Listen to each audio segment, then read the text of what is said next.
how long are the programs usually? Good question. So there are master's degree programs and there are doctorate programs, DNP, Doctorate of Nursing Practice. Both of them will get to you to the CNS role. We, as a national organization, have not made the stance that you must have a DNP. The board and members of the organization have had lots of discussions about that. We're really just waiting for that evidence to show the big distinction. I can tell people the distinctions. I think there's huge advantages over the DNP, but we really just want a little bit more scientific rigor behind the statement. But you do need to decide. Usually those master's degree programs are 1 to 2 years, and the DNP are 3 years, 2 to 3. It really varies. So that's pretty close in time.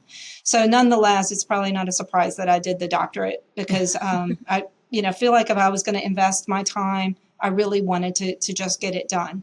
And so I would encourage anyone out there considering is just weigh your options, look at your life situation. There are major distinctions between the 2 degrees, but ultimately you will be a CNS at the end. You can sit for the certifying exam with a master's or a doctorate. I'm sure this varies between state to state, but is there a difference in what the role looks like with a master's versus a doctorate degree? Honestly, not a whole lot. And I think that with some scientific evidence to show what they can do at that advanced level, that would help differentiate those 2 roles, but we're just not quite there yet. I think we're working on it, but no, I work alongside master's prepared CNSs and doctoral prepared CNSs, some with a DNP and then some with a PhD. Now, I do see some distinctions between the PhD and the DNP.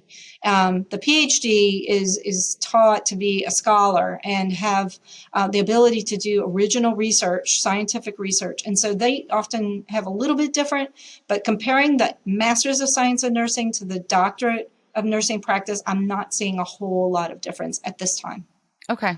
It's good to know. And just the timing, like you touched on with a master's versus a doctorate. Yeah. I think I'd want a doctor in front of my in front of my name. And my dad always joked with me when I became a nurse, wouldn't that be so cool to be like a doctor of nursing? Like what totally.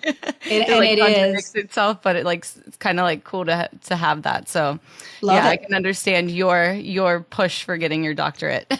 And I'll just add a little plug in because it takes a long time for a lot of the schooling. And some of the listeners might be thinking, oh my God, I worked so hard for my RN. And now there's discussion of more. I weighed that myself. I'm not, where someone was just throwing a bunch of money at me and I didn't have to work. I had to do all the things the rest of us are doing, raise my family, pay my bills. It was the best decision I ever made, the best investment in myself I've ever made. And from an age standpoint, it is never too late. And I can't overemphasize that. No matter what age you are, if this is your passion and this is something in your life that you want to do, the right time is now. And it doesn't matter how old you are.